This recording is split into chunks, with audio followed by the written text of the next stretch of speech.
Most students in this classroom intend to continue their education into college and university, and when doing so, they will face a rigorous selection process where they will need to list their achievements and write essays on essays to beg colleges to choose them.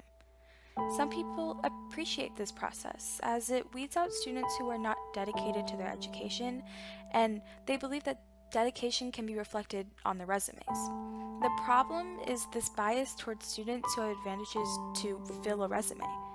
A resume can only list a student's notable achievements and not the struggle they might have overcome. So many students go through poorer education systems with little to no opportunities, while others are given opportunity after opportunity. A way we can fix this problem is by looking at the root cause, which in present-day America is the divide between races in education. Statistically, we see students of color being zoned for poorer schools.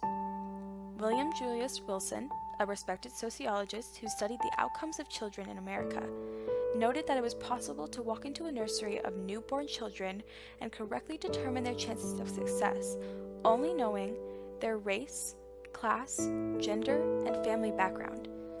He also states that there is a direct tie between race, class, and family background due to the history of racism in America, limiting families of color.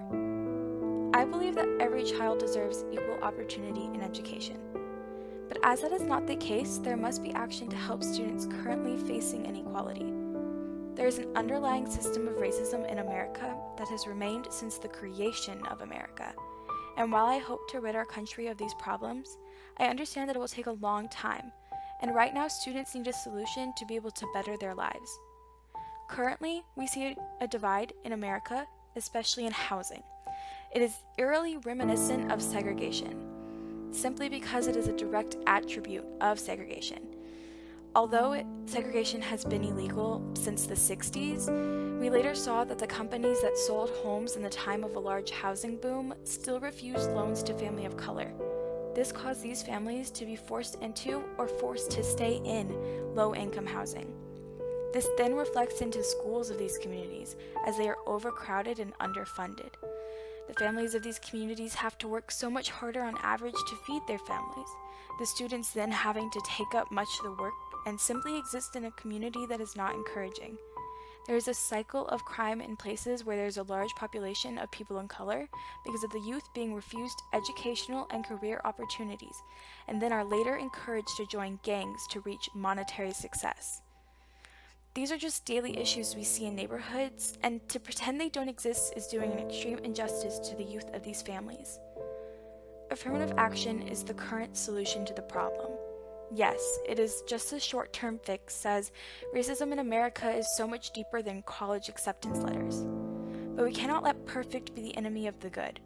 We all hope to one day exist in a world where everyone is judged solely on the depth of character, but it is ignorant to pretend we already live in that world. In reality, there is a difference in the treatment of white students and students of color, and we need to realize that and act quickly on this issue to better the lives of students today. Many opposing sides will say that affirmative action is racist, as judging on race is inherently racist. I agree, no person should solely be judged on race, but by their experiences. Affirmative action doesn't work just by admitting students of color because they are minorities. They work to look into how these students have overcome heavy racism in America.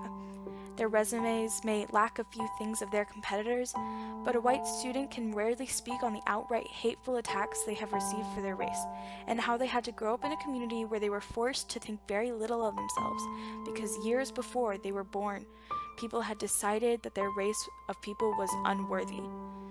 Affirmative action is simply a system to help remind colleges to consider the stories of these children before just looking at how full their resume is. A visual that explains why it is so important to understand individual scenarios is this one, comparing equality and equity.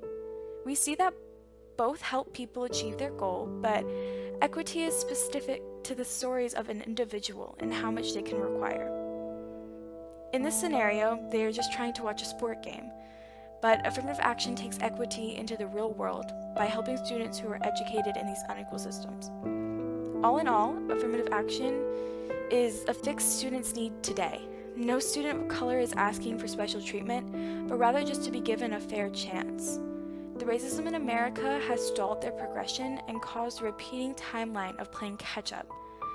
Students of color are hoping this program shares their struggle and how they can be educated now to be able to later work to end racism in their communities through their own programs.